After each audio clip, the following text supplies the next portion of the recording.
May 25th, 2020. We are now in the middle of Q4, the most consequential quarter in company history. It's not just the consequential quarter for company, but it's also an added pressure for sellers. And my pressure is a little bit different because I have to wrestle with what Trevor Noah calls the black tax. That means I have to be better than them. I have to sound better than them. I have to impact the line better than them.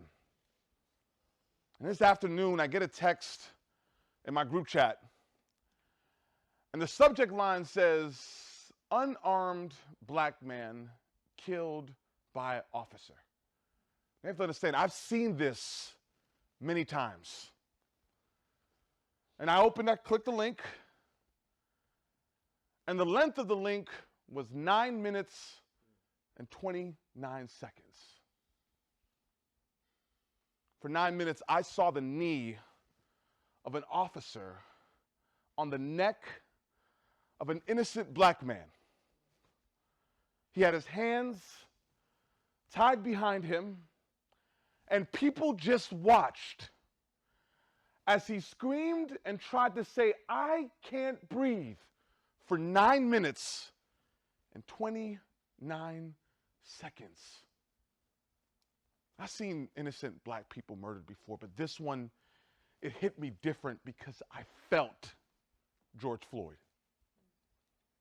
In that moment, I was George Floyd. Because 14 years prior to this, I have had the knee of corporate America on my neck. And it suffocated me professionally, it suffocated me financially, and it suffocated me mentally. Here's how it choked me professionally. I remember this year I was ranked the #1 rep in the nation, sitting at 400% of my number. I actually hit my number in Q2, so it was just gravy training from there on. I won the Changemaker Award. I've done all these incredible things. And I remember submitting my name for promotion that I now could become an executive director. My colleague, white male, did the same. He wasn't nearly as good as I was performing, but we will exchange conversation like, this is going to be the year we get promoted. And we have Q4 reviews, and he goes in to the manager's office, and he comes out excited. He said, "Joe, guess what? I got promoted." And I get called in. Now, my chest is high. I'm confident. I mean, when you have 400% of your number, like this, I'm winning right now. And I go in with this level of excitement, but I look at his face, and he has a different demeanor. And he says, "Joe, have a seat." And then he says, "Joe, you had a great year, but you lack executive presence. Try again next year." Choking. And that has showed up financially. Because, what does executive presence really look like? And so I had to make some wholesome changes. So the first thing is I ditched my 96 Honda Accord. And I said, I'm going to have to get me a new car. And so I get a ride to the dealership. Now, you'll be surprised what a dealer would give somebody with a little bit of money and a decent credit score. And I go to the dealer, and I said, "Mr. Dealer, look, I want to look like an executive director. What kind of car do I have to have?" And he says, "Oh, I got something really nice for you." And there she was. Black convertible, Camaro, interior leather, V8 engine, black rims. He says, "This is what an executive director looks like." So I give me the paperwork. He said, "I got even some good news for you, Joseph. You don't have to put no money down today." I said, "This is great." Signed the dotted line, not realizing it was 26% in interest that I was signing. Executive presence. So I said, "Oh, okay. Well, if I have the car, you have to have also the shoes." So I got the Tom Ford shoes, and you can't just have the shoes, you got to have the suit. So I got the Tom James suit. And you can't just look the part with the nice car, you got to get into rooms that they're in. And so you have to fly to the places that they're flying to and eat the steakhouses that they're eating in. And I started to consume and consume and consume. until I found myself $100,000 in consumer debt, choking financially. And eventually that started to play a role on my mental, my psyche, and the way I viewed myself. So I go into the office with my Tom Ford shoes and my Tom James suit, and I feel like I look like an executive. I have the car like an executive, and I walk, but I can't help people start to whisper and start to laugh. And are they laughing at me? And then the area vice president comes out and says, Joseph, tonight is the black tie event. But I need to ask you, Joseph, do you even know what a black tie event is? And everybody starts laughing. I felt so small in that moment. So yes, on May 25th, 2020, when I watched the link of George Floyd, I was choking. In the most vulnerable state, I did something you never do in sales. I called my boss's boss direct. And I picked up the phone, and I told him, I am not okay. And his response was, well, Joe, sorry you're not okay, but I got an idea for you. Why don't you lead the DEI initiative? Now, I'm not going to lie. I thought something was different when George Floyd died. Like, the world was changed. Maybe this country was going to deal with the sins of its past. Maybe we were going to reckon with the challenges that we've had. And so I led DEI initiatives. And after 2 years, I discovered that it was just marketing. That if I was going to actually finally breathe and stop choking, I was going to have to divorce myself from corporate America. And I left. And I went on this pathway to try to find out, what does it really mean to be free? What does it really mean to breathe professionally, financially, and personally, mentally? What does it mean to be free? And when I think of professionally, this was tough for me because my entire corporate career, my entire professional career has been in corporate. I know nothing else. And I did something that honestly I have never really done before. I actually sat down in silence and listened to my thoughts. I'd wake up 6 o'clock in the morning in my sunroom as I'm sitting on 4 acres of land with a backdrop of the woods in silence. And I discovered that I had to unlearn and relearn what it really means to win professionally. And I read books like Long Walk to Freedom from Nelson Mandela, the autobiography of Malcolm X, the autobiography of Gandhi. I read the Gospels of Jesus Christ, and I'm starting to read, and there was a common thread across the board, is that if you wanted to win professionally, you have to learn to serve others. If you want to be first, you must be last.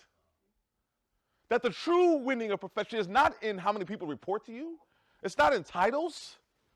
It's in understanding at the core, at its most core part, is that we are here to serve others. And in one of the mornings, as I'm getting this light bulb moment, my 4-year-old daughter comes to me. She sits on my lap and she says, Daddy, what are you doing? I said, Daddy's learning. She said, you still learn? You're not too old to learn? And I said, yes, baby, we still learn. We will forever learn. But I looked in her eyes and I did something that was different. I told her, Nia, you can be whatever you want to be. And for the first time, I actually meant it, because I told my kids you could be what you want to be, but in the back of my mind, I thought engineer, I thought technologist, no arts, nothing, something that's going to pay a job. But this time, I genuinely meant it. Freedom. Now, me and my wife had to realize that, look, if we're going to be free financially, we need to make some wholesome changes. That $100,000 in debt is a lot. And the first thing we realized we had to do is we had to assess where we were. And so we went old school. Budget form, we listed all our incomes and we listed all our expenses. And then we called out all the credit cards. The Chase Sapphire, that's where I funded my shoes. It was the Inks, that's where I did my suits. And all the travel points that I was convinced to sign up for. And we would list them all one by one. And we'll focus on the one with the highest interest. We'll knock it down and we celebrate it. And the second one, we knocked it down and we celebrated. And we kept doing it till eventually we became debt-free. $100,000 gone. And it's at that moment I realized that we started and stopped funding our insecurities, and we began to fund our values. We started putting money in things that were important to us. We built organizations to help young black kids who struggle with the same things I struggle with, to help them know that they are enough. We invested in giving scholarships to black kids so that we can improve the education for our people. And once we started to defund our insecurities and fund our values, something happened between my wife. We finally started to dream again. That organization that we had started to grow, and we started doing things we never thought were possible, to the point where now we actually opened up a college in our ancestral land called Nywang Technical College that is giving young kids in the village an opportunity to get a degree and education in things like electrical engineering and plumbing so that they can get jobs. Wow. So now, here I am in western part of Kenya, in Kisii, and it's a sunny, beautiful day. And the whole community came out as we are cutting the ribbon and opening up this college, and you could see the governor's there and the member of parliament's there. And I look to my left, I see Nia and my son Wilson and my daughter Jade and my wife. And then to the right, I see my mom. And she says, "Son, I'm so proud of you." And you hear the crowd saying, "Nywang, Nywang." At that moment, I realized that there is a genius inside of me. That regardless of what corporate America says or the white manager says, regardless of what happened, I started to discover that I am enough. And that I'm beautifully and wonderfully created. Freedom. And so now today, that organization that I talked about, I have the privilege to serve as the executive director and founder of the Nywang Foundation, an organization that is not only giving education opportunities to young black kids, but we are helping young black kids reimagine what's possible for them. We're giving them a new introduction to their history, to tell them that they were not and are not come from just a history of blood of slaves. We were bigger than that. Our contributions were bigger than that. And we show them that education is not something you just learn, you experience. So we fund taking young black kids to the motherland in Africa so they could see it for themselves. And now they know that our contributions to the world is incredible. That we were people who led in education with the first college system in Timbuktu, that people like Socrates and Plato came to Africa to learn from our people, that there is something rich, that we still have pyramids that we built that are still up till this day. That's our history. Our kids need to know this. And it's not just young black kids that get to dream again, but I'm helping older black and brown people dream again by teaching them how to better manage their money so that they can defund their insecurities and fund the things that they value. Because now me and my wife are on a mission to build a generation of millionaires operating in purpose. And for anybody outside of me or who's not African American that feels marginalized, or you feel like there's a knee on your neck, let me first tell you, you're not alone. I know what it feels like. But more importantly, I want to tell you that you are enough. And I want to be very direct. For the white man who has privilege, speak. Don't cower. Because the people who are marginalized need you to fight. Fight for them as if you're fighting for your daughters. Fight for them as if you're fighting for your sons. Fight for them as if you're fighting for your brothers. Because if you fight and we fight, then we all can breathe.